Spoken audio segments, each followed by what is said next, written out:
Ayan, at isang napakaganda at pinagpalang gabi po sa ating lahat. Welcome to another live broadcast. Reza, it's been 45 days. 45 days na tinatawag na Middle East conflict, ano? At sa kabila ng latest news na US blockade na gagawin, ano, sa Strait of Hormuz, we're actually looking forward to many more adjustments, pero parang pa-rollback yata ito. Opo. By Oo. tomorrow, Bishop. By tomorrow. Pero hindi pa rin significant yung adjustment yun. Marami pa rin ang hindi kampante, no? At kasama na riyan, syempre, yung ibang produkto ng petrolyo. But how is it? Di ba? Actually, tama kayo, Bishop. Even though, syempre, magandang balita yung rollback, marami pong nagsasabi, lalo po sa mga kababayan po nating nasa laylayan ng lipunan, no, na syempre, nais pa rin po nila na mas malaki po yung maging kabawasan. Yes. No, hindi lamang po sa gasolina, pero of course, sa presyo po ng mga bilihin. Kaya naman sa ganito pong krisis ay napapanahon po yung ating talakayan ngayong araw. No? So sa What's Brewing po ay pag-uusapan natin of course, yung mga practical measures na pwede po natin gawin upang maibsan po ang taas ng yung gastos. bang napaka-practical na dapat maisaisip ng lahat ng ating mga Right. kababayan. Tama. Yes. Kasama po natin dyan mamaya si Miss Marily and si Sir Al Pareño. At sa Espresso Self naman, saktong-sakto na, syempre, naku, ang init, sinabi ko sa iyo. No? Pagkikwentuhan natin yan, kung paano maging fit, manatiling fit, no?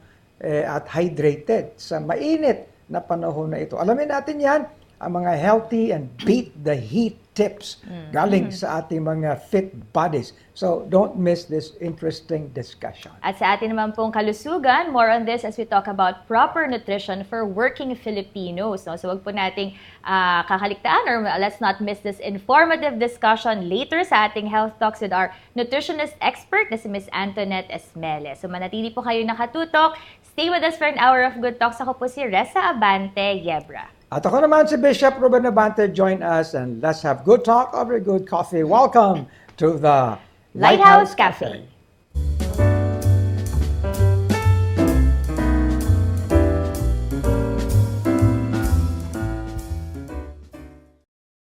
Okay, well, alam mo, sana ay maging napakaganda ng usapan ngayon sa ating programa para mas madagdagan tayo ng ambag na kaalaman Right. sa ating mga Practical kababayan. na Practical. pwedeng gawin mismo na ating Ikaw mga ba, kababayan. anak, nagkakaroon ka ng anxiety?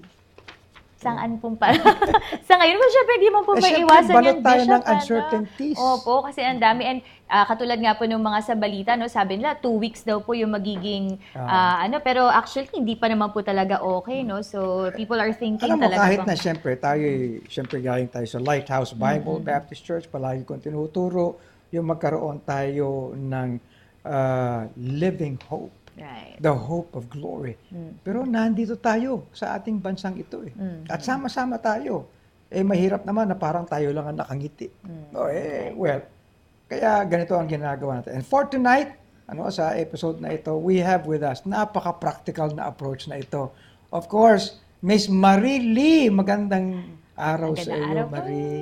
Magandang araw po, Bishop. Magandang Alam araw, mo, Reza. palagi kang laman ng Lighthouse Cafe, lalo na kapag mayroong mga sigalot, lalo ko ng pandemic, Oo. Pag mayroong mga kung ano ditong hinaharap, Marie, ano ba ang maaaring mga practical na mga bagay? But thank you. It's because you are actually a research person. Yes, I've been a market researcher for 40 years.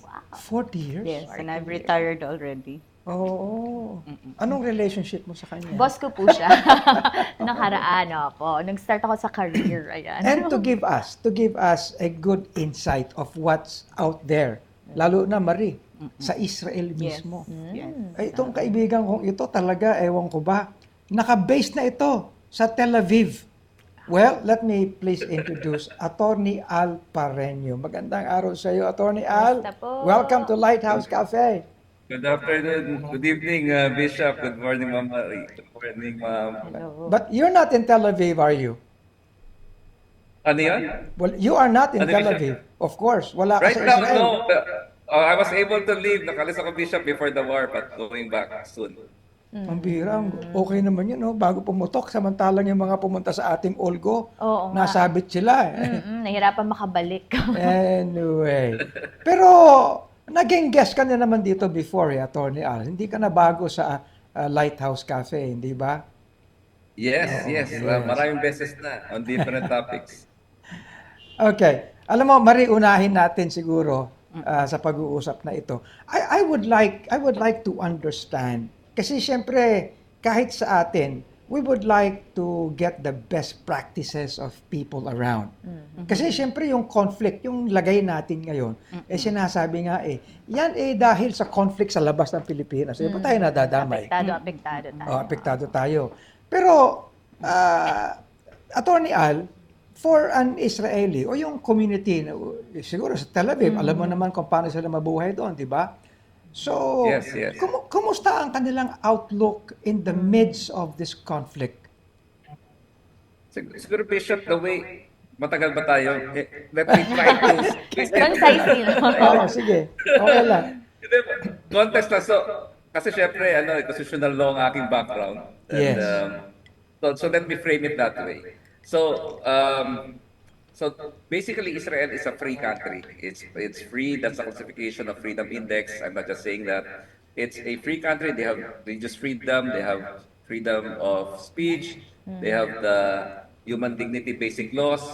So, and then they have the security risks as well. So yun yung dalawang binabalance mo in time of threat like this Right. one. Yeah. So on the question, how are they? So these two, you should balance them. Are they still able to enjoy their civil and political rights while at the same time maintaining their security requiremements? Okay. So Mahirap yun, ha? how Balance. does the state how does the state do that? So the state has parang infrastructure nila is very much ready for this setup. Yung mga bahay, may mga shelter sila. That's what for physical security. And to maintain, for example, since we are in the church context, to maintain their ability to worship even in times of barrages, Yes. may classification sila na green, orange, or yellow. So if there's a threat, they will go down to their shelter, parang old church lifestyle to siguro nung okay. 2,000 years ago. And if they are in an orange or yellow area, they can only meet 50 people. So yung churches natin doon, for example, the Baptist church I attend to, they will only have 50. And sometimes nothing at all if it's really red. If it's green, they could worship freely as they would. So and this has been ongoing, as you know, siguro, if you look at the history of Israel, they have had ongoing wars since 1948. nga. 48. So, medyo... You can say na hindi sila natatakot. It's kumusta ang way of life nila having been exposed to all these? Of course, may mga... Siguro, the best analogy I can always make is when Filipinos are used to typhoons. Di ba sa atin parang typhoons, we are already Parang resilient normal na. mentally. Oo. Pero I'm not saying all. I'm not saying all. Kasi syempre, the stress still comes in. Ganun But they lang have yan. also... pero when I was there, they have this infrastructure of mental health. They have may mga call-in possible ka na tatawagan. Yes. Their WhatsApp system, their infrastructure is established. May mga convenience stores they would open, and then so the whole infrastructure helps in a way. Right. Yung ganun ang ano nila. So, Pero and alam then mo, there's nabanggit also mo. already rescue system. Nabanggit mo, Attorney Al, parang Pilipinas, no, usual sa atin ang bagyo. Pero yung readiness nila, palagay ko, kahit usual sa atin ang bagyo, hindi tayo ready. Tayo ganun ka-ready. I mean, compared to, di ba mindset They have yun? How do they do that? Paano ba? Si Ma'am Maria siguro. Pero actually, nakwento po ni Sir Al before, yung pagkakaroon ng shelter at yung pagpunta doon, parang normal, Sir Al? Kapag may mga ganyang threat, it's very normal na pupunta na kayo doon or doon tayo mag-meet up. Parang Ibig sabihin, ako magandang pag-usapan to. Ibig sabihin, the government itself, alam nila kung anong haharapin and kahit hindi alam nila, but they get everybody ready for anything. Yes. Saka yung may number system na sila. If the siren comes in, you have 10 minutes, and then 5 minutes, and then 2 minutes. So more or less alam mo na depending on the place where you're at. Ibang klase, alam ko sa atin dito, kapag may super typhoon, pumupunta na yung mga nasa government Nag-evacuate natin na, para opo. mag-evacuate. Ayaw pa umalis eh. Sa kanila, hindi pa pwede yun, ano?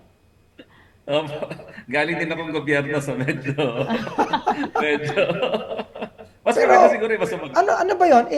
Kasi tayo yung mga Pilipino, syempre, minsan, yung bang, anong tawag dyan? Kesera-sera, whatever Bahala will na. be. Bahala na, no? Bahala na. Wala sa kanilang ganon. So, ang problema, ang pinag-uusapan natin, hindi lang ito kultura.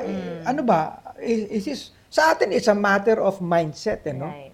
At kung ano talaga ang ano ng government. Lalo sinabi mo, binabalanse nila yung freedom, no? Yes, At yes. And security, security national nila. security. Sige, go on ahead, please. So for example, let's focus on the freedom to worship. Yun ang importante sa kanila eh. People think, very free yung worship dun eh. You could Yes. go and worship. So even in times of this like this, they have places that you can worship. Limited na rin tao, depending on where you're at. So, open pa rin for worship, pero nililimitahan lang yung tao. Oh, Pag that ginawa is natin usually yan, dependent- parang, pag ginawa natin yan, parang babangayan tayo ng mga religious na ano eh. Di ba? Karapatan. O karapatan. Oh, Okay. so depende siguro sa size din ng shelter mo. So they should be able to go down to the shelter. So yun yung ano doon. Yun yung mga factors Okay. that they consider. So, are they affected by fuel prices, yung changes dito? Right now I'm not sure if how it affects them. The few no andun ako, to be honest, medyo mataas ang prices sa Tel Aviv eh, compared to other countries. So I don't Pero, know how much it will go. given, But the good for- thing about them is they have a strong transportation infrastructure. So yeah. hindi masyadong they have marami sa kanila nagsuscooter. And then the train system is efficient. Right. Wala Transportation masyadong system private, is also So you would- efficient. So You would say, hindi yung parang impact sa atin. you would say everybody, no, would be so responsible as to have a good foresight, no, of what may happen. So you make yourselves ready. Yes, yes. They're practically most of them. I would hear alam they know of this. They on their cell phone, it's there. The warning is there. Alarm yung cellphone mo, depending on where you're at. So they're structurally prepared. Halimbawa, nag-siren. Pagkatapos mayroong Yes. mga ilan na hindi kumikilos. What would the others do? Iiwanan lang sila? Or usually, hindi. It happened to me. kumikilos. I was in a supermarket. They would try get you. Oy, come with us. Even though you're a foreigner, come with us. You should be safe. So hatakin ka nila. So it's a whole thing, di Ang ba? kultura po talaga siguro nila. Nakalakihan yung ano, Yes. yung ganun. Palagay ko ba? Pupuntahan na natin si Marie. Ibang-iba sa mga Pilipino. Oo. Marie, bago natin tanungin yung mga panukala mo kung anong gagawin natin, sang-ayon sa mga research mo, gaano tayo kaiba sa mindset natin? Doon sa mga dinidescribe ni Attorney Al, would we have the same? Actually, what he mentioned about structurally prepared. Oh. Normally, ang Pilipino hindi ganon. Parang mag-aalala lang pag nandyan na. Hindi natin ugali yung mag-prepare, yung foresight nga na nabanggit Yes. kanina. And even I'm sorry to say, in our government, Oo. we are seeing the effects of that mentality now. In We're the not energy structurally crisis. prepared. So parang very reactive Yes. lang po, no? Depende Correct. sa mga Siyempre. pinagdadaanan Correct. natin. For example, yung sustainability, renewed energy. Matagal na yan in existence. Oo. And we are a country rich in hydroelectric. We're rich in Yes. geothermal. We're rich in water, in wind, in sun. But we have not tapped that. We are so dependent on fossil fuel. Oo. When we have And all the resources. dependent on other countries to supply us. Exactly. But if the government had a foresight to Structure prepare ahead of time and Eh, yun lang structurally ano eh. prepare Sila may mga for that, shelter sila, no? Ibig sabihin, darating pa lang, nagtatago na sila. Eh tayo yung evacuation centers natin Yes. dito, may bagyo, malakas, super typhoon. didesisyonan pa lang kung saan siya Ang shelter. tagal ng chain, Yes. the communication chain, and the response time is Pagkatapos so slow. Dito sa kukunin atin. yung mga eskwelahan, ando doon lahat sa eskwelahan, titigil yung mga eskwela. Parang yung sinasabi Kaya hindi niyo- na mahalaga Yung eskwelahan. sinasabi niyo example, Bishop, pag umuulan, tumutulo, di ba? Sabi, depende sa, Pag pag umuulan umuulan lang naman yan, di ba? Parang ganun yung resilience na So, nakasanayan natin. how mababago pa ba yun, Marie? How can we be structurally ready? Magandang tanong po yun. Baka alam ni, Al, ano palagay mo? Mababago ba natin ito? Ano yan eh, siguro, predictive din eh. Risk, alam mo naman yung risk exposure natin, which they classified it. These are risk exposure, and these are how to mitigate it. And you need to have that structure. Correct. Whether it be infrastructure, human, resources, so dapat mabuo mo yung chain na yun eh. We don't, baka sila, they have it. Yes. Even preparing their minds. Pati mind, piniprepare nila eh. Pero Even dapat, after, Marie, may for post-care all- din yung for- mental stress. So that's, Pero dapat, that's Marie, how they do it. for the many things that we have confronted, no, bilang bansa, natuto na dapat tayo eh. Hindi ba? Opo, kasi part of what I was going to talk about was the Gulf War, or the conflict, has been there, as he mentioned earlier, since 1948 in the 1967. And then again, yung kay Bush, during the time of Bush, yung Iraq invasion, and then now. So we have been affected in the past. We have had gas shortages in the past, in the 70s, in the Yes. 90s. We have experienced this over and over again. And while we are not in the Middle East, we have been reached by these problems. So kumbaga, may president na eh. Bakit hindi natin ginawa ng paraan para pag kami nangyari ulit, given na may natural resources tayo, It's kind of walang foresight po. It's kind of awkward, we could talk about safety natin, and we should be ready for anything. We want to be safe. Pero halimbawa, nung araw, alam mo, kayong dalawa, I was in the industry ng mga measuring instruments, test instruments nung araw, when the Philippine nuclear power plant was being built. I know for a fact, yung safety standards na sinusunod doon. Pero hindi na natin tinuloy. Kasi baka magunaw tayo dahil doon. Ngayon nagugunaw tayo dahil wala tayong nuclear energy. Anyway, hindi ko naman sinisisi yun, pero that is what is happening to us. Correct. Opo. Isa pa, mag-invest man tayo or yung government, hindi naman na-upgrade. Napapabayaan naman po. Possibly because there are other risks. Because we are always bombarded nga by typhoons, volcanic eruptions. Marami pong pangyayari talaga. So, maaaring nade-deprioritize. Pero again, it is a lack of foresight. It's a lack of pag lack of foresight, poor sight yun. Anyway, but you have there with you a list of what we can do, Marie. Like for Opo, example, opo. sige nga, Ayan, meron din po na share. Actually, I gave a list. We can start off with the practical tips po on how to navigate the energy crisis, and then go next to, ano ba ginagawa ng gobyerno sa ngayon? Meron po ba? So, una, ito lang naman is my personal list of things na very easy. Kasi nga po, dinaanan ko na yung brownouts nung 1990s na 8 hours, 12 hours. yes. Diba? Napakatagal. And what do you do when you have a small child na anong gagawin mo? So, ito nga yung mga dapat gawin. So, unang-una sa lahat, para sa mga nakikinig, dapat mayroon po tayong flashlight at extra battery. Tapos, kung may rechargeable po tayo, alam ko nauso yun nung araw, nung 90s nga. Lalo ngayon, meron na. So ngayon, meron din po mga solar na powered na appliances. So, yes. meron naman mga 1,000 pesos. So, para sa mga may batang maliit, maganda po mag-invest tayo doon. Tapos, yung may kaya naman ng konti, mag-invest rin po tayo sa solar power generators. Kasi po, kung tatagal ng husto yung brownout, for example, na 6 na oras or more, maganda po na may generator na solar-based. Kumbaga, since wala naman tayong government assistance for yung solar, kahit tayo mag-invest, Ang price naman po niyan is 5,000 to 75,000 and up. Depende po sa wattage. So 150 watt po ang lowest and can go up to 500,000 watt and above.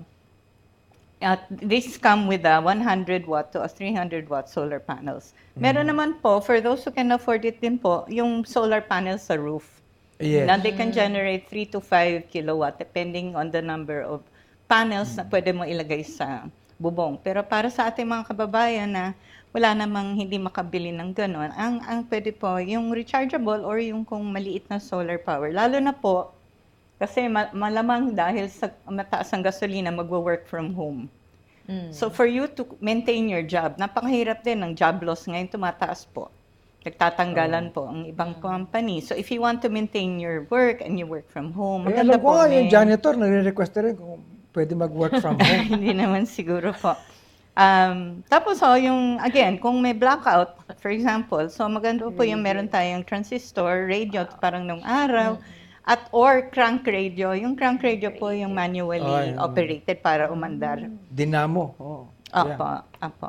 Tapos yung konting pagkain, hindi ko po na-encourage na mag-panic buying. As long as meron ka lang konting nakatabi para sa pamilya mo, siguro good for maybe a few days, ganon. And then, tubig rin po. Importante na may tubig tayo. Pag namatay naman po yung kuryente, lalo na pag umabot ng 6 hours, wag po natin bubuksan yung pintuan ng ref at ng freezer para po syempre. yung lamig hindi mawala. Sayang po yung pagkain. Mm-mm. And then again, practical lang naman, yung mga appliances, tatanggalin natin, lalo na yung malalaking appliances kasi nakakasira yung burst ng power pagbalik. Mm. And then, para sa mga malalakas pa, Bike mag-bike or walk. or maglakad na lang po papunta sa inyong trabaho, no, na kung saan kayo nagtatrabaho. At para sa mga nagtatrabaho, ito, dati kasi nangyari po sa akin, nag-strike na walang jeep, Hindi, naglakad sa ako akin- pauwi. Sa akin, BYD. Anong BYD? Bisikleta yung dala. Oo, tama po. Yun. Tapos, like I said, so this is the practical side. Ngayon ang tanong, ito, gumagawa tayo ng paraan, paano tayo makaka-survive? Ano naman ang ginagawa ng gobyerno? So, tingnan po natin dun meron sa... kami para sa Meron gobyerno. bang ginagawa ang gobyerno? So, next slide, please. Oo. Tingnan natin. Sige, anyway, habang sa next slide. Okay. So, what are the government plans, no, to alleviate the energy crisis? So far, if you look at the list po, puro plano. Ito nga yung ibig ko sabihin. So, our government aims to increase its investments in renewable energy, so solar, hydro, geothermal, at gumawa ng polisiya para may mga investors na mag-invest dito sa mga energy projects na ito. Okay. Tapos, number 2, ito na nga yung mga current infrastructures na nabanggit ko kanina. Marami dito, mga lumang-luma na talaga. Yes. Kaya, kailangan na po i-upgrade ito para maging efficient rin po. And number 3, ang plano ng government is to enhance energy efficiencies across industry, public, and private sectors. Pero ang tanong ko kasi, kailangan natin ng mga subsidy mula sa gobyerno para tulungan yung maliliit na tao sa kanilang mga pangangailangan. Kasi kulang na nga yung pagkain, mahal na pati yung enerhiya. So ano ngayon ang maitutulong ng ating gobyerno? Pero Puro kasi plano sa ngayon eh. Wala Although pa yung akong mga nakikita. ayuda, Miss Marie, hindi naman siya talaga self-sustain. Hindi siya sustainable. Hindi talaga yung mga sustainable.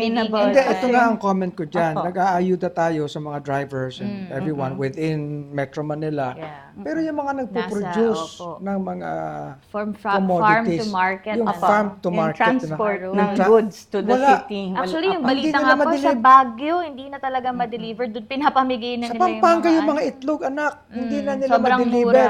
Oo. So again, bakit ang mga tao ang huling-huli na binibigyan ng importansya kasi pagkain to transport to ng pagkain. So again, yung priorities I cannot question the situation pero sana naman ma-prioritize po yung pagkain, number 1. Yes. Yung pagkain po. Attorney Al, sa Israel, hindi naman lahat ng mga tao pantay-pantay ng estado. Siyempre, meron din mga nasa agrikultura. Okay? Paano Yes. naaabot? Paano naaabot ng government? Pagka ganyan na may gera, for Pag, example, pag may gera, how di can ba? you reach the underground? So, I believe. Oh, sige, go ahead. Meron po silang dalawang structure na pwede nating tignan. For example, the kibbutz system nila, which has been there since the 1900s, even before the State of Israel. That's a community-based support group. Very community yan. So, in fact, sad to say, sila yung mga na-attack noong October 7 na Hamas. They're very resilient, very community-based. They support themselves as a community. They share resources.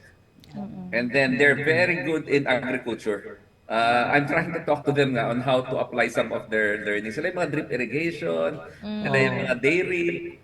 So they are one of the best in this category. So those, ano yan, and they establish farms in deserts. So that's one of the way they support. Grabe, ano? The other support mechanism they have is yung synagogue nila, which to us is the church. Yes. So the synagogue is very supportive of their members who are in need. You will see it a lot that if they have somebody na namatay, may mga orphans, may mga kailangan ng tulong, that synagogue structure would bring support to them. Minsan makikita mo rin sa mga group we have these people, can you send us members, can you send help to them?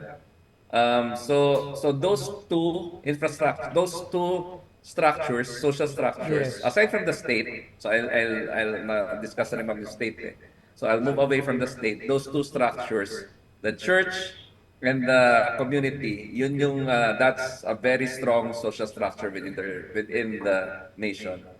Yes. At yung mga business establishments nila, yung mga commercial establishments, syempre, nag-aambag din sila. Yes. Yun yung mga usual. We can see that a lot. Pero yung mas systemic, yung mas, yung kasi minsan lang yung Community-based, business, ano, di ba? right? Yung kibbutz system nila, yung synagogue system, that's very consistent. Oo, tama. Since time. Na-pick up ko agad sinasabi niya, 3 letters yan. Unahin na natin, syempre, churches, communities, and commercial establishments. Lahat nag-aambagan. Yes. Paano po pagka, di ba lagi po nagbobombahan? Paano po yung energy, I mean yung electricity, how are they able to still... Stable naman, ma'am. Yung energy nila, very stable naman No, hindi para nagiging issue yung energy doon sa wala akong experience on energy. Issues on energy. May sarili silang Ibig sabihin, source na all the while you were there, walang brownout? Wala akong natatandaan. Oh, wow. I'm trying to remember. At yung communication system, for example, nagtetelepono ka, wala At bang may mga drop, nambobomba, wala bang di ba? drop calls, yung ano? Ganito na lang. As far as I know, sila yung naka-invento ng Waze. So, and they're very technically efficient. Yes. They have very strong technology.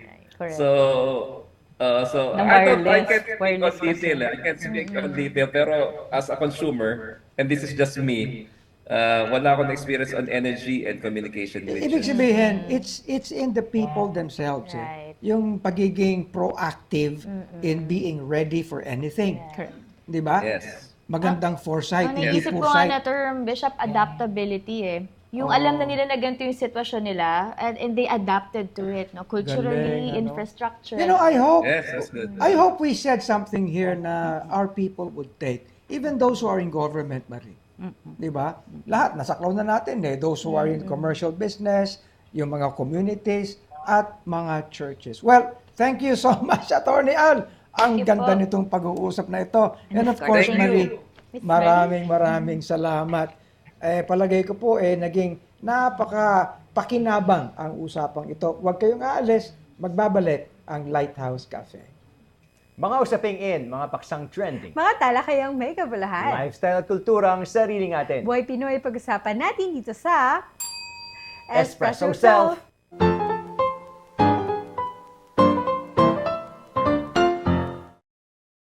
Ay, grabe, Erika. Sobrang ramdam na ramdam ako talaga yung summer season. yes. At pag mga ganito pa naman, parang gusto kong maghalo-halo o kaya Naku po. ng orange juice, yung mga tang, mga ganun, no? Pero since April kasi, nag-start na yung maraming sa lugar natin na yung napakainit talaga, 40 degrees Celsius at Meron pa nga last week, umabot ng 43 degrees Celsius doon sa Cavite. Sa ganitong init ng panahon, darami na naman ng mga heat-related health problems gaya ng heat exhaustion at heat stroke. Yes, totoo yan, no, Gabi. Kung normally ay parang 8 glasses a day ang sinasabi, parang dapat mas higitan pa natin ngayon, no? And actually, ako nga ang mas minimake sure ko ngayon na makapagdala ko ng tumbler and syempre may ice yan para ready tayo kung wala mang mabiling tubig. Meron tayong dalang tumbler, no? Or pwede nating i-refill. And of course, syempre hindi lang po hydration ang dapat nating pagbigyan ng pansin ngayon, no? Kundi yung overall natin na health and fitness. Yes, kaya naman sa ating episode ay kasama natin muli ang ating Fit Bodies group, no, yung mga legends, mga talagang gurus natin na na-miss ko, no, parang last year yata sila uling nakausap, no, makikita natin lang kanilang progress. Tuloy-tuloy pa rin ang kanilang daily programs of keeping fit physically and of course spiritually. Kaya i-welcome na po natin sa ating Espresso Self si Doc Mel, Ate Bing, and Ate Rowena. Ayun, magandang araw po sa inyo. Oh. Good evening. Opo. Yeah. Sige po. Siguro, quick background lang po. We start with Doc Mel, no, about yung ating pong nabuong FIT, Focus, Inspired, Thankful, Fit Bodies. Yes, nasa no? background nila Opo, yan. kung gaano po katagal itong fellowship, itong group na to, at ano po yung ginagawa niyo. Bit of a background lang po. Okay, thank you, Gabby. Good evening, Gabby, and good evening, Aika, and to all our viewers. Ang Fit Bodies po ay naipanganak during the lockdown. Kasi 2020, tama ba ako, Tibeng? 2020 siya. Kasi walang magawa ang mga nanay, hindi pwedeng pumunta sa labas para yung iba nagsusumba sa circle, nag-gym, or nag-exercise sa kanilang mga barangay. But because of the lockdown, nasa bahay lang sila. So, naisip namin na mag-start ng Fit Bodies. Ito yung group ng ladies, undig groups para makapag-start kami ng exercise. Nagsimula kami sa exercise 1 hour. And then, Ayan po, medyo nagkakaroon lang po tayo ng technical difficulty, no? Pero what we can get is, Doc Mel, nag-start po siya nung pandemic, no? Yes. Na, syempre po, kahit na tayo ay nasa loob ng bahay, gusto po natin i-maintain yung ating, yung paggalaw, no? Kasi much more na wala tayong ginagawa, parang mas doon pumapasok yung mga challenges, yung mga trials po, no? Tama po. Oo. Not just that, kasi di ba during the pandemic or lockdown, COVID yun eh. Lungs-related yung sakit. So, when you tend to be sedentary, hindi ka nag-move. Walang exercise ang heart, walang exercise ang lungs. Kasi when you exercise, you breathe, di ba? You have your inhale, your exhale, and then you go with the movement, with the flow. So, kaya naman we encourage everyone during pandemic na gumalaw.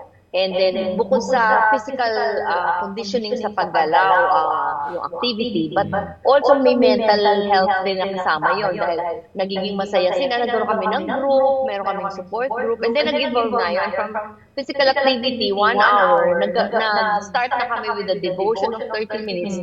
30 minutes praying for each other, and then 1 hour na exercise. Tapos naging prayer hub.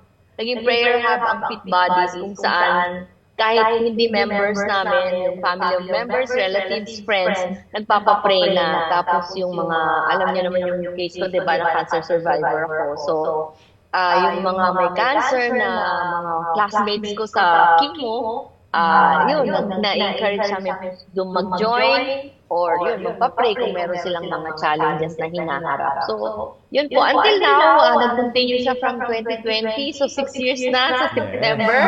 At ang aming members ay medyo varied. Meron sa Bataan, sila Ate Maricel. Meron kami sa Canada, si Ate Marian. Unfortunately, hindi siya maka-join ngayon kasi nasa working time natin, baliktad eh. Sila Ate Lloyd sa Davao. So, medyo malalayo ang aming mga members na nagawa ng paraan. Yun ang beauty naman ng natin, ng internet. Kasi kahit malalayo kami, magkakasama kami. Ito mga devotion leaders ito, si Ate Bing. Si Ate Bing, i-testify mo naman na ikaw ay naligtas dito sa Lighthouse Bible Baptist Church. Pero since nakatira siya sa Tarlac, doon po siya nag-member sa isang church doon. Yan. And So, of course, si siguro Ate Weng, ano yan? Dugong lighthouse yan. Of Opo. course. So, syempre siguro, yan po, mukhang nag-ano po si Ate Ding, no? Siguro po, puntahan ko lang po muna si Ate Weng, no? So, syempre ngayon po, no, nabanggit nga po namin na napakainit ng panahon, no? So, siguro ito yung sinasabi nila, baka hindi muna ako mag-exercise kasi, yun, no, masyadong mainit, baka ma-heat stroke ako, Yes. ganyan. So, ano po ba yung masasabi yung ginagawa po ninyo ngayon, even na parating na po ang summer? So ngayon, ang unang ginagawa, syempre dapat maaga. So kahit na talagang matuto kang gumising ng maaga. At so after devotion, pag wala ka ng exercise dito, meron akong pinupuntang place para makapag-aaraw, makapag-walking. So nang maaga. Yung healthy fun pa po, no? Oo, saka araw talaga. Tapos, pag meron namang time kami, hindi sila busy, lalo si Mel, nakakapag-stretch. Yoga, si Bing yan sa namin, HIIT, HIIT, yan. So, ginagawa ng paraan. Wag naman ng after 8 talaga mainit na. Yeah. Kaya yung ano ba dun sa contribution pa sa init ng katawan mo, sa init ng araw, talagang super init yun. Miss Ate Weng, ano po ka-importante naman yung pagkakaroon ng mga kagrupo, no, mga kasama sa pag-exercise, sa healthy lifestyle nga po, no? Versus yung mag-isa ka lang. No? Yeah. Yes. Napakahalaga yung meron kang community, no? Kasi actually nakakatamad mag-isa. No? Kasi nadadaya mo yung, like for example, ako mag-exercise ako through YouTube. Dadayain ko yung oras kasi tinatamad ka na, okay na to, pwede na to, ganyan. Pero pag meron kang kasabay, nakaka-encourage na tapusin yung hour ng exercise, yung stretching, yung dance, so nakaka-encourage. Kaya masarap may kasama, kaagapay. Yes. Yes. Kahit online, no? Dapat magkasama na tayo bukas. Ayan. Siguro po kay Miss Bing naman po, no? Siguro po ngayon po na parating na yung summer, ano naman po yung mga siguro few exercises po na ginagawa nyo or na siguro po pwede rin nilang gawin, no, na ating mga viewers sa kanilang mga bahay, no, kung talagang sobrang init po or wala silang place na pupuntahan outside na pwede po nilang gawin yung mga exercises nila or warm up. Ayan. Good evening to everyone. Kami naman, ako no, personally, wala din naman kaming malaking space. What we do, yung mga simpleng walking, kasi marami naman na tayo ngayong yung mga videos sa YouTube, no? Yung walking, simpleng walking, have to be magaling sumayaw para makapag-exercise. Yung walking lang, simpleng walking, paglakad ng forward, backward, tapos patagib. Okay na. We do that 15 to 30 minutes. So okay na yun. Pagkatapos nun, cardio yun ang pinaka-cardio namin.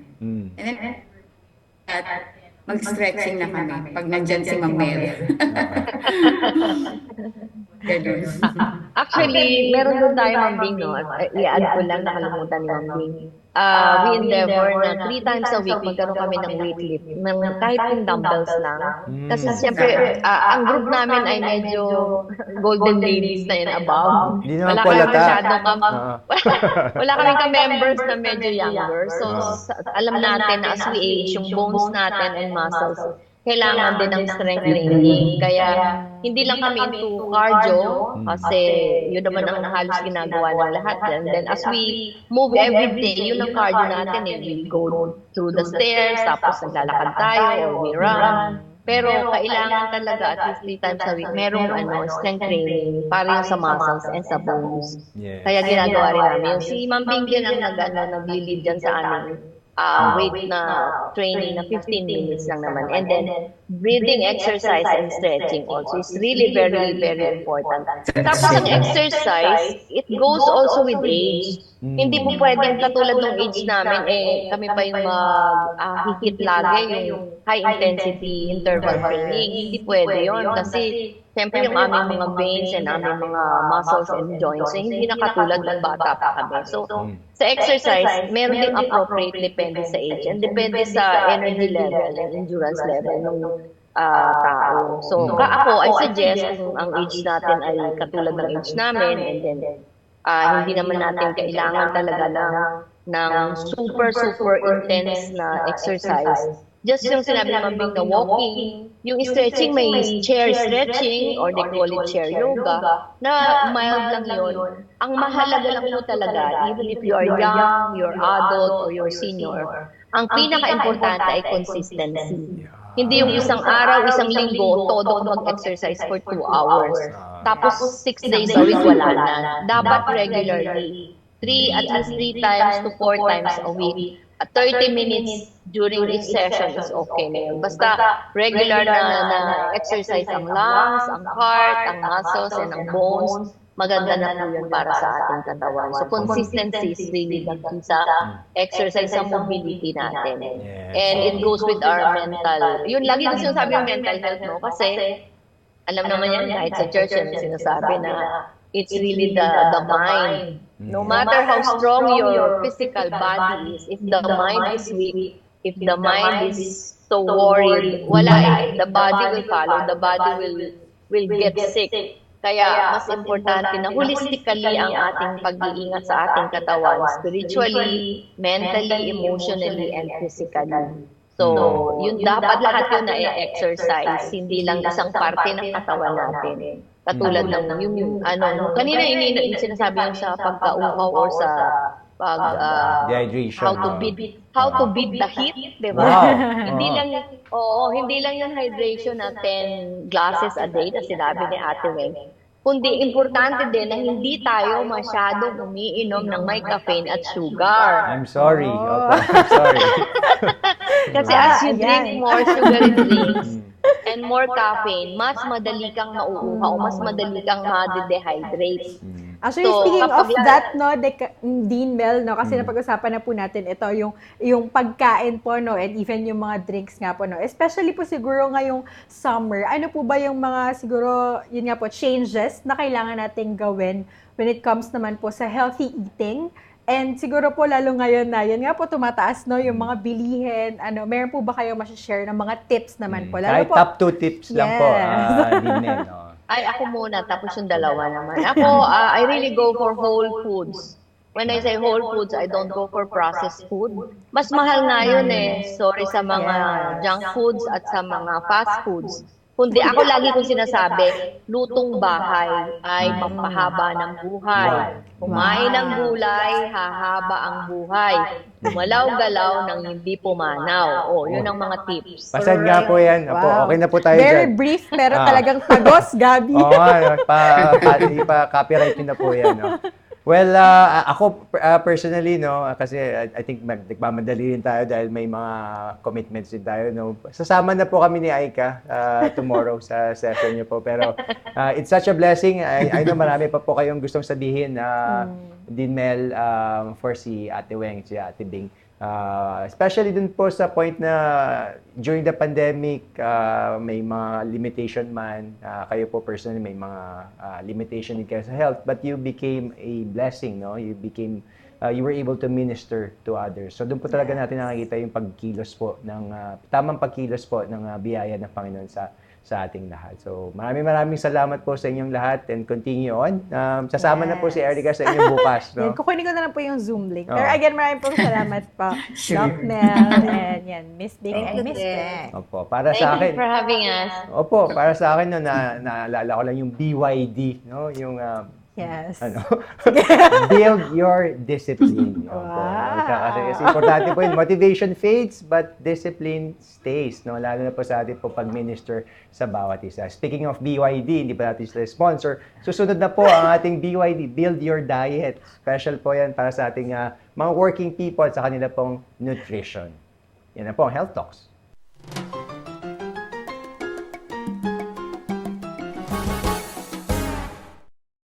Welcome to Health Talks. Sa ating mga working Pinoys, mapa-business people man o empleyado, isang realidad na nga na marami tayong kinakaharap na significant health challenges, lalo na kapag tumungtong ng 30s o yung mga tinatawag natin ngayon na trentahin. The Philippines ranked 59 out of 60 in the 2024 Global Life-Work Balance Index. At marami nga sa mga problemang ito ay ang high levels of work-related stress, burnout, and fatigue, mental health struggles, at maging physical ailments. Alam mo, Antoinette, ako ngayon personally, medyo naka-experience na tayo ng ng back pain. I think that's brought about yung pag-upo ng long number of hours habang nagko-computer. And syempre, yung mga iba pa nating experiences kapag hindi tayo masyadong kumikilos at work. Yes, at syempre ako din naman ay nakaka-relate dyan, no, being working and also work from home mom, yan. Kaya naman, syempre idagdag mo pa riyan ang pagkakaroon ng proper nutrition, lalo na sa mga very busy na mga kababayan natin na of course because of their busy schedule ay hindi na nagagawang magkaroon ng exercise or regular na physical activity. And dagdag pa dyan, of course, ay yung very accessible na rin ang mga fast food or yung mga very economical pero medyo hindi ganun ka-nutrient dense na pagkain. And in this economy that we have right now, medyo understandable na kaya doon parang nagfo-focus or yun yung mga binibili ng ating mga kababayan. And while it provides mabilisang pantawid gutom, ay of course hindi naman kumpleto ang nutrition. Tamang-tama. At simulan na natin ang ang ating pag-uusap tungkol dito, Antoinette. At ngayon nga, of course, ikaw ang ating guest ngayong gabing ito. Wala nang iba, no? The perfect guest for tonight's topic. Unang-una na dyan, ano-ano ba yung mga natin ngayon? Common health problems ng mga working Filipinos. Of course, we've mentioned dyan yung mga usual na back pain, yung mga, of course, the wrist and all that. But ano ba yung mga tinuturing natin ngayon, no? Common health problems? Yes, and so common health problems, siguro before ako mag-dive dun sa parang mga common na health problems ngayon, let me just share itong isang pag-aaral I found, siguro sa year 2020 pa ito, no, na nutrition among Filipino adults, na sabi, ayan, if we can share that sa screen, no, na top 10 most consumed foods and percentage consumption among working Filipinos or Filipino adults, ay syempre unang-una na dyan rice, no? So dahil yun yun yung staple food natin, of course. Pero for me, no, personally, ang isang gusto kong i-highlight dito, when you go parang dun sa pangatlo na least na consumed ay actually other sweetened beverage. So mga nasa 40%. And it's actually more consumed than dark green leafy vegetables and deep yellow vegetables. So, kumbaga parang 4 out of 10, no, ay may mas nagko-consume pa sila ng mas maraming sweetened beverage. Siguro yan yung mga soft drinks natin, mga milk tea, kape na matatamis, yan. So, apparently, no, mas consumed siya compared to vitamin C rich foods. And yung mga deep yellow vegetables yan kasi yung high in vitamin A. So, no, it's just something that we have to parang naisipin natin, no, na tayo bilang working, tayo yung population na nagtatrabaho, and yet, sabi nga nun sa pag-aaral na yun, no, nutrient inadequate din yung karamihan ng mga working Filipinos. So, syempre, araw-araw nagtatrabaho ka, you exert strength, you exert effort, nagko-commute pa, and yet, no, may micronutrient and even macronutrient deficiencies pala ang karamihan sa mga Pinoy. So, nakakalungkot yun, no? And doon naman sa kabilang diagram na gusto kong i-share, sabi dito, physical activity of Filipino workers, yung pangkalahatan na lang, no, ang sabi is 6 out of 10 ay physically inactive. And then 4 out of 10 lang yung physically active, yun, no? So that also speaks something, no, sa atin na hindi lang sa pagkain, kundi even yung ating lifestyle, kailangan din nating tignan kung and of course ang outcome nito dahil nga ganun na yung natin ngayon, yung trend na meron tayo. Sinasabi ng mga pag-aaral na we already see early onset of lifestyle diseases. And nabanggit ko nga ito sa sa talk na ginawa ko kahapon sa single working young people natin na itong mga lifestyle diseases, tinitignan natin sila, especially for us as healthcare workers, mga nagsisimula yan around 40. Pero ngayon, ang trend ay early na yung onset niya, ibig sabihin yung pagsisimula.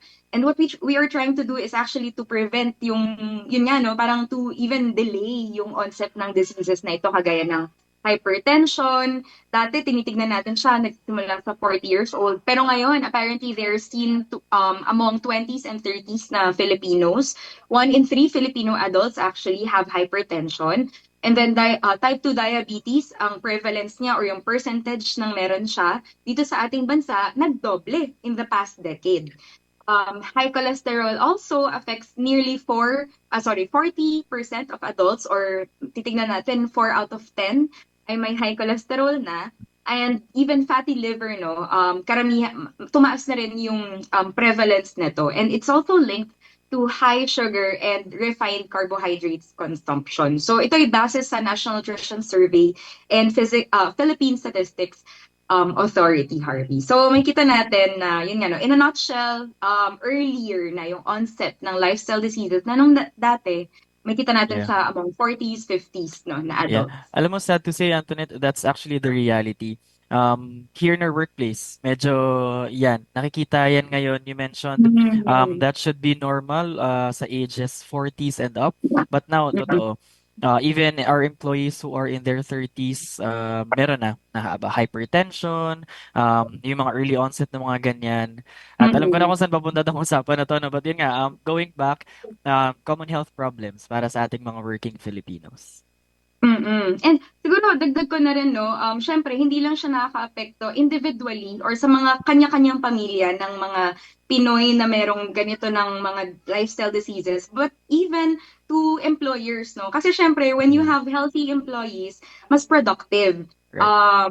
Pero yun nga, no, siguro isa sa pwedeng na-overlook ay talagang kailangan, no, even our employments and our siguro mga leaders, no, maganda na we really advocate for ano ba yung opportunities na pwede nating i-open sa ating mga employees such that, you know, magiging mas maayos, healthier yung mga araw-araw na ginagawa nila. Yeah, ayun. So, I think you mentioned yan of course, yung mga hypertension, diabetes, and all that. But of course, nutrition-wise, syempre, it's also important that we take into consideration yung ating food intake, nutrition, in addressing these health problems. Of course, you as an R&D registered nutritionist, dietitian, ano ba yung mga practical tips that you can provide to us as working Filipinos? Yes, ayan. So, syempre, again, no, meron din tayong slide para dyan. But before, siguro, I go into the food or mga food sources or practical tips. Kasi tayo sa Lighthouse, no, we have this community wellness outreach program wherein meron tayo every 6 months, every March and September na mga laboratory. Parang blood chemistry, no, na ginagawa. And so doon, nami-measure natin yung iba't ibang mga markers like fasting blood sugar, ganyan, no, HbA1c, total cholesterol, and all that. So I hope, no, makita natin itong mga markers na ito and what they mean. And now, I'm going to proceed na dun sa yung mga, so kung mataas, for example, kung ikaw ay nagtatrabahong empleyadong Pilipino at nakita mo sa iyong lab result na mataas na ang FBS mo o kaya naman ay sinabi ng doktor na, ay nako, yung HbA1c mo, kailangan na nating bantayan. So, una, you have to eat more na mga high fiber foods, kagaya ng brown rice, if this is something na kaya, no, na feasible. Kasi, again, no, in our economy, medyo mahal din kasi itong mga to. But, yun nga, no, high fiber, kagaya ng gulay, no, vegetables. And even include protein siguro, no, sa pagkain. And we have to lessen, no, di naman totally wala, but lessen yung white rice, sugary drinks, and sweet. Yan. And then for those naman na may mataas yung LDL nila, no, yung low density lipoproteins nila, we have to eat more oats, nuts, fish, kagaya ng tuna, o kaya bangus, no, kung mahal yung tuna. And then eat less ng fried food and fatty meats. Ganoon naman yung kung mataas naman ng triglycerides, Ganun din, no, actually, fiber-rich food din ang marerekomenda natin kagaya ng gulay at prutas. May kita mo, Harvey, kung talagang it's something na hindi mo pa masyadong ginagawa, hindi ka masyadong mahilig sa gulay, naku, kailangan mo nang i-train talaga ang sarili mo. Kasi kesa Yes. naman, antayin mo pang di ba, no? Correct. Magtuloy-tuloy pa sa maintenance. And then, of course, for high na ALT/AST or ito yung medyo may liver, medyo may condition na sa kanilang liver, we have to really be intentional sa pagkain ng gulay, ng fish, and even nuts. And nilagay ko rin dito, no, yung exercise, aerobic exercise, and resistance training, kagaya ng lifting, no, helps reverse fatty liver and lower enzymes. And then for high uric acid na mga kababayan, no, maganda dyan plenty of water, unang-una sa lahat, and vitamin C rich food, kagaya ng leafy vegetables, even pepper, bell peppers, yung mga ganyan, and citrus fruits. And finally, high blood pressure, dyan din papasok yung mga potassium-rich food kagaya ng saging, kamote, malunggay. And siguro diretso ko na rin, no, ano ba yung mga nutrients na mahalaga for Filipino working adults? Syempre, lahat ng nutrients mahalaga kasi Yes. kailangan nating lahat yan, no, from macro to micro. Pero just to siguro emphasize, kasi okay naman tayo sa rice consumption, so that means okay tayo sa carbohydrates, energy, no? But just to emphasize, one would be protein talaga, napakahalaga. Anong food sources natin dyan? Eggs, chicken, I hope na papakita rin to sa ating audience. Tofu, munggo, tuna, yan, bangus. And then also, don't forget your fiber. And then also calcium, iron. Itong mga micronutrients na to, Harvey, madalas na na-overlook ito. Pero sa totoo lang, sobrang halaga ng micronutrients. Kasi yan din yung nagko-convert ng mga kinakain natin na macronutrients into energy. Kaya mapapansin mo kung ikaw ay latang-lata after mong, di ba, everyday na nagtatrabaho ka, pero feeling mo pagod na pagod ka. It also could be, no, syempre, pagod sa trabaho, but also, tignan mo yung micronutrient consumption mo, no? So, yun ang Antoinette, nabanggit ko. naalala ko lang, nabanggit mo kanina, no, yung protein. Is it also a good source of protein or alternative doon sa nabanggit mo na mga sources of protein, yung soy milk or soya milk? Yes, definitely, no. Soya, soy milk, ganyan. Kung, again, kasi siya, no, parang hindi siya normal sa panlasa, I think. Pero yeah, maganda yon. And especially, I would say na sa mga mataas yung cholesterol pero gusto pa rin mag-increase ng protein kasi yung mga high fat natin, yung mga milk natin, madalas mga high fat. But yung soy milk, ito yung mga mga low fat milk. So magandang alternative 'yon. Ayan. So, yun, no, protein, nabanggit mo ulit. And then iron, vitamin C, potassium, and omega-3 fatty acids. Yan. So, makita naman nila sa screen, no, yung mga food sources and why they're important. But, yun, no, na napakahalaga na bantayan din natin kinakain natin. Right. Alam mo, ang daming mong nabanggit ngayon na, of course, these are all practical tips but very insightful. Baka meron bang available website or possibly a page where our working Filipinos can refer to easily? Siyempre, hindi naman lahat ito matatandaan. Ano? Baka lang meron tayong where you can refer Yeah. para at least makita tong mga ito. Of course, sa ating government meron tayong parang assigned na commission or commissioned na government agency for that, and that is the National Nutrition Council. So they can visit their FB page, tsaka yung mismong website. Actually, kada region merong sari-sariling mga NNC pages and even mga offices within the Department of Health. So, kaya para mas culturally, appropriate, Yes. yung mga food sources, no? So, yes, definitely, they can check that. And when you, also, syempre, no, hindi andyan pa rin naman ng Google or AI, no? And when you search for those, when you try to look for information from those sources, just, make sure na yung ginagamit nilang references ay based sa siguro mga peer-reviewed journals, mga ganun na, para ma-make sure na tama yung tinitingnan natin na sources, reliable sources. And of course, Antoinette, we could talk more on these, but of course, given the time constraint. Ano? But regardless, sobrang insightful again ng mga napag-usapan natin tonight. Again, thank you for sharing your expertise on this. At wag po kayong aalis. Ngayon naman po ay pakinggan natin si Bishop in Hebrews.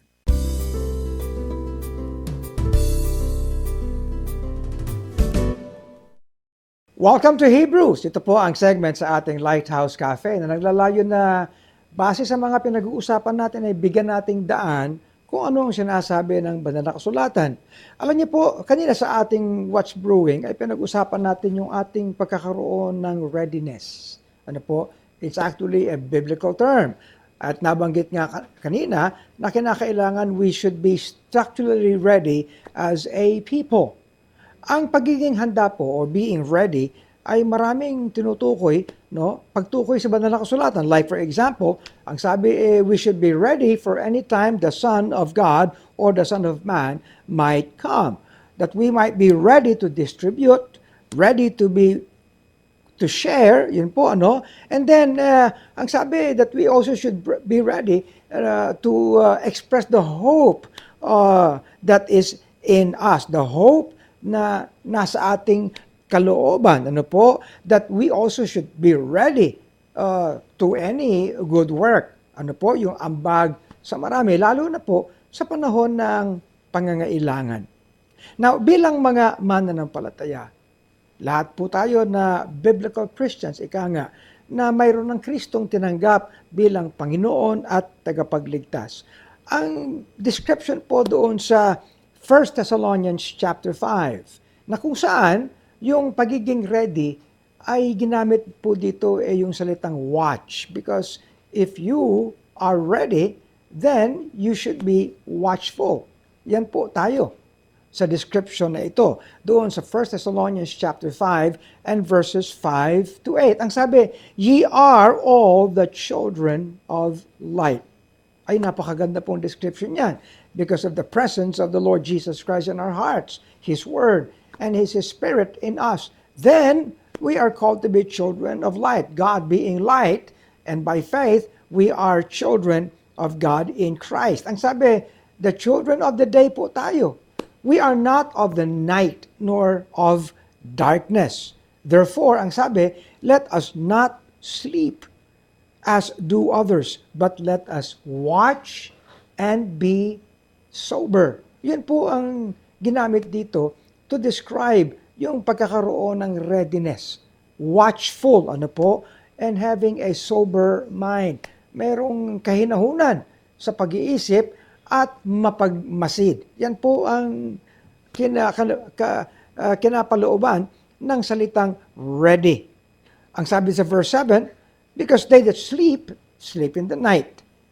And they that be drunken are drunken in the night. Yung pagiging lango po, kahit na dumarating na yung sigalot sa buhay, yung dangers sa buhay, well, wala po silang kamalayan. Ngunit tayo na kay Kristo, kailangan may kamalayan po tayo. Now, of course, ang binabanggit po natin, readiness for the spiritual things. Ano po? Subalit, yun din ang napag-usapan po natin kanina. Yung pagkakaroon ng magandang foresight bilang bansa. Hindi lang po yung kumikilos tayo sapagkat dumating na yung evil. Nabanggit nga kanina na doon po sa Israel, can you imagine, palagi na lang mayroong gera, subalit yung kanilang pagkakaroon ng foresight ay nagkaroon sila ng safety. Gayon din po sa atin. Ano man ay maaaring dumako sa atin. Bagyo man yan, any kind of disaster, pag-adjust, naging mahal ang fuel, ano po. And I think we should all be ready. And in fact, government should also be the one na kinakailangan ay magkaroon ng magandang foresight sa ating mga kababayan. Kaya ang sabi po sa verse 8, but let us who are of the day be sober, putting on the breastplate of faith and love, and for an helmet, the hope of salvation. Isinusuot daw po itong mga gear na ito. Ano po? Kailan po ba tayo nagsusuot ng mga uniforme natin? Bago tayo sumabak sa kung ano man, at bago tayo dumaan sa mga sigalot sa buhay. Kaya yung kinakailangan natin ng armor. Hindi lang talking of spiritual warfare, subalit sa lahat ng ating hinaharap bilang bansa, bilang bayan, ano po? At kinakailangan lahat po ng readiness. Okay? Ready for the Lord's coming. Having a ready mind, ready to distribute, ready to extend help, ready to tell everyone of the hope that is in our hearts. Readiness, that of being watchful and being sober. Pagpalain po tayo ng ating Panginoon.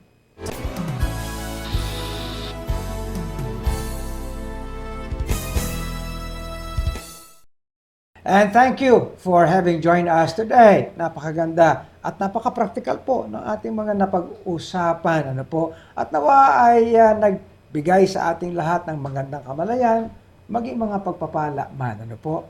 Ayan, and of course, thank you po sa ating mga naging guests, sa ating po mga segments ngayong araw. Of course, si Ms. Marie, si Attorney Al, Doc Mel Torres, Ms. Bing, Ms. Weng, and of course, si Antoinette as our guest expert. So you can rewatch and share episodes from our Facebook page and YouTube channel. Hanapin niyo lamang po ang Lighthouse BBC, Great Commission TV or GCTV Asia. Sa YouTube naman po, GCTV PH, and make sure to like and subscribe. At para naman po sa mga on the go, meron din po tayong podcast sa Spotify. Hanapin niyo lamang po ang Lighthouse Cafe and you can listen to our episodes anywhere you are. Salamat din po sa ating faithful na tech and food team. Diyan po si Sir Edwin Ballesteros, Jed Gamboa, Aaron Joy Abante, E.L. Cid, Jeff QT Alvarado, Leo Alpas, Japs Dominguez, Chris Fortes, Emily Ballesteros, Daisy Cu, Malu Inorino, and Jabez Gamboa. Of course, pinapasalamatan din po natin ang ating mga ministry partners, Four Gospels Catering Services, Hub 105, and Hair Cutters Republic. Visit their branch yan po sa may Q Plaza Mall, Cainta, Rizal. And so, join us again next week, Monday night, pareho rin po, 8:30 p.m. Ano po, for another live broadcast ng ating Lighthouse Cafe. Where good talks happen.